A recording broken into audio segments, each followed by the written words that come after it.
inside Iran, more demonstrations now in the face of this harsh government crackdown. A U.S.-based rights group now says security forces have killed more than 1,800 people. That number, of course, significantly higher than before. CNN cannot independently confirm casualty figures, but we're closely monitoring what we can. Nada Bashir joining us now this hour from London. This internet blackout, of course, Nada, continues several days in at this point. It is so tough to get information in and out. What have we been able to learn, though? It has absolutely been very difficult to get any real-time updates on what is unfolding inside Iran.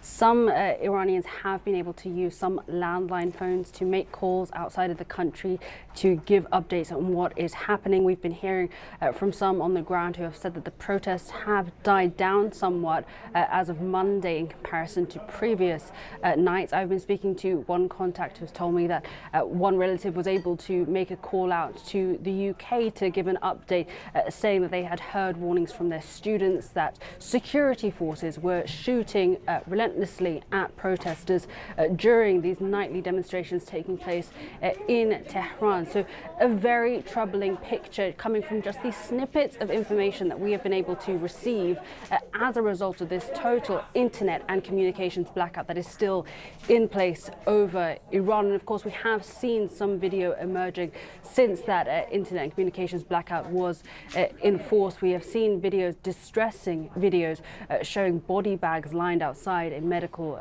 complex, giving an indication of the scale of the violence that we have seen at the hands of the Iranian security forces. And as you mentioned now, a US-based human rights organization which is tracking that death toll has given a staggering update in comparison to that death toll which was put at over 500 just yesterday. Now this update saying some 1,800 are believed to have been killed since protests began, and this is a shocking jump in the figure. Of course, CNN cannot independently verify this data, but that gives you a sense of the scale, and that certainly reflects what we have been hearing from what little information is coming out of Iran. We've been hearing that hospitals are overwhelmed, that protesters have been shot at, and of course these are large-scale protests that are not only taking place in the capital, Tehran, but they have touched every province of Iran, multiple towns and cities. And of course, while there are reports that they have died down, there is still a concern that during this internet and communications blackout, we will continue to see that violence intensify and we will continue to see that death toll increasing. We have heard from Iranian officials through state media suggesting that that internet blackout will continue to remain in place, in their words, until security is restored in Iran. And of course, fears again around the international reaction and the potential for the US to take direct military action if indeed the violence continues. Yeah, and some of those concerns are that, Nada, that it could lead to, in many ways, a further crackdown, despite the threats from Donald Trump. Just real quickly, too, in terms of these protests, is there a sense of how organized they are? And by that, I mean how much they are organized around a central rallying cry in terms of what the protesters want to see for change? Well, look, this began very clearly as a protest over the economic crisis in Iran. We saw business owners from Tehran's bazaars carrying out organized demonstrations alongside even university students over the soaring inflation rates, the plummeting currency, and the fact that ordinary Iranians were simply unable to get by on a day-to-day basis, unable to pay their rent, unable to buy everyday goods such as food and essential medicine because things had become simply too expensive.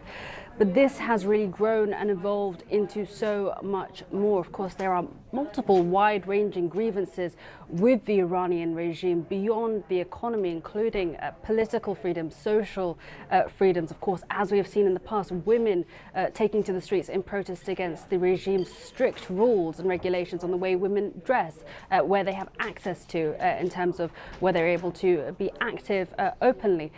And of course, this has really garnered support from a wide range of the Iranian population. And this is potentially what makes this protest movement very different. We are seeing Iranians from all ethnic backgrounds, religious sects, age groups, women and men, the young and the old, taking part in these demonstrations. And we are increasingly hearing calls for the regime to be toppled.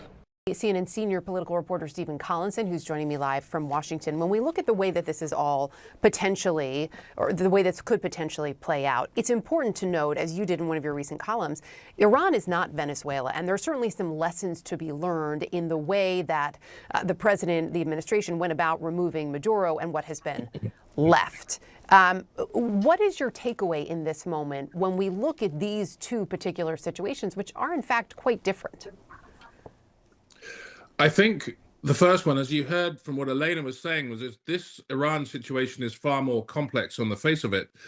It doesn't seem like the quick, sharp win that the president declared in Venezuela with the ousting of Maduro is necessarily going to be available to him in Iran. I think the first question to ask is whether U.S. action, military action, attacks will help the protesters and perhaps be a decisive push to nudge the regime over the edge, or will they hurt? Will it cause a backlash against them? How would Iran respond? Could the US simply end up getting rid of the clerical regime in Tehran and creating a new situation whereby some kind of domestic IGRC strongman takes over? So I think there are a lot of things that the administration has to weigh here. And of course, the president has repeatedly established a red line. He said he would act if Iran shot against the protesters. So the bias here from his point of view, I think, would be to take some kind of action. But there are many questions and caveats about whether the US could be effective and what kind of sort of circumstances it might unleash if it went back to hitting Iran militarily. Not least, of course, he also has to weigh the domestic factors. There's a great deal of concern about his actions in Venezuela. There's a huge controversy about Trump's plan to create ownership of Greenland. So all of this, I think, is going to be part of the White House deliberations. It's also so interesting because a lot of the criticism following the capture of Maduro and his wife was over whether or not there was actually a plan for the day after. And there are questions about what the ultimate goal would be in Iran. What would that day after be? To your point, could it potentially embolden the existing regime? I mean, Trump has said repeatedly now, this is about the oil really in Venezuela. It is not a democracy first operation. If that is potentially the goal in Iran, democracy, that is a massive undertaking. Yes, and I think there is a tantalizing goal here for the administration. The possibility that it could rid the Middle East of the Iranian revolutionary regime, which has been a huge factor in supporting terrorism, in opposing Israel and US goals in the Middle East for 45 years. That would be something, first of all, that would appeal to the administration geopolitically, but also to Trump himself. Could he be the president who finally solves the Iran question for the United States? We know that he's looking for legacy historical achievements. That may well appeal to his sense of the dramatic and this idea that he's wielding unaccountable and vast American power across the globe.